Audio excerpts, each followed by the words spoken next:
तो चलिए शुरू करते हैं। How many spokes are there in Ashok Chakra? Ashok चक्र में कितना स्पोक्स हम लोग देख सकते हैं बीच में? 24 स्पोक्स सिम्बॉलिंग 24 डिस्टिंक्ट क्वालिटीज इनहेरिटेंट इन इंडिविजुअल। तो हर एक जो स्पोक है 24 स्पोक्स है, तो हर एक स्पोक्स का एक अलग अर्थ है, एक अलग मीनिंग है, उसको हम लोग आज यहाँ पे डिस्कस करेंगे।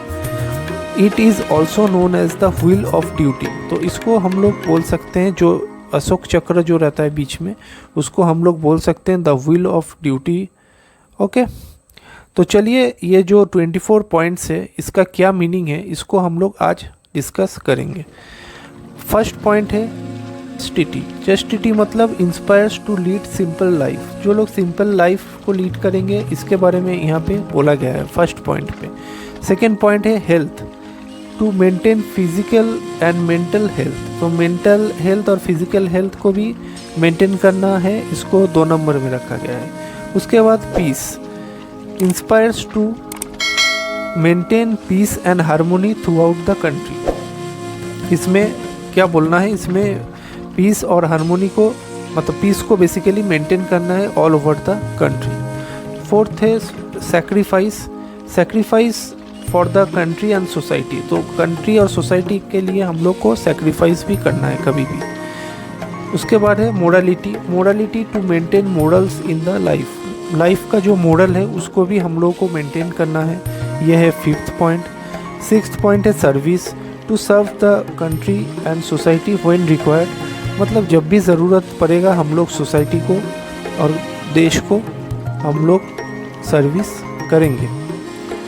उसके बाद forgiveness, forgiving attitude towards humans. मतलब आदमी किसी को भी ह्यूमंस को मतलब फॉरगिव करना, मतलब क्षमा करना, ये भी एक अलग क्वालिटी है।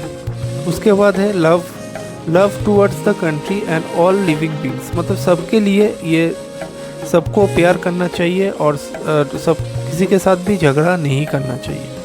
Friendship, colonial relations with all citizens. मतलब सबके साथ भी फ्रेंड बना के सबके साथ मिलजुल के रहना चाहिए। उसके बाद 10th पॉइंट है fraternity, promoting the scene of brotherhood within the country. तो ब्रदरहुड जो रहता है सीन, उसको भी कंट्री में प्रमोट करना है। उसके बाद organisation, strengthen the unity and integrity of the nation. तो ये जो नेशन है, नेशन हम लोग का जो देश है, उसमें यूनिटी और इंटीग्रिटी भी रहना चाहिए। उसके बाद welfare, participation in society welfare activities. जो वेलफेयर एक्टिविटी रहता है हम लोग का जो सोसाइटी में, उसमें हम लोग का पार्टिसिपेशन भी एट सम पॉइंट रहना चाहिए।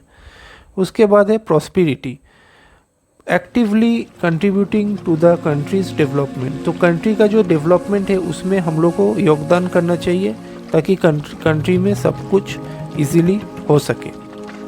उसके बाद industry, assisting the country in its industrial progress. तो इंडस्ट्रियल जो प्रोग्रेस है हम लोग का देश का, उसमें भी हम लोग को योगदान करना चाहिए। उसके बाद safety, to protect country all the times. मतलब हम लोग का कंट्री को हमेशा हम लोग को प्रोटेक्ट करके रखना है। Awareness, being mindful of the truth and avoiding believes in rumours. तो मतलब जो र्यूमर फैलाता है उन लोगों में बिलीव करना नहीं है, अवॉइड करना है। एंड माइंडफुल जो ट्रूथ रहता है उसको हम लोग को अवॉइड करना है सबको।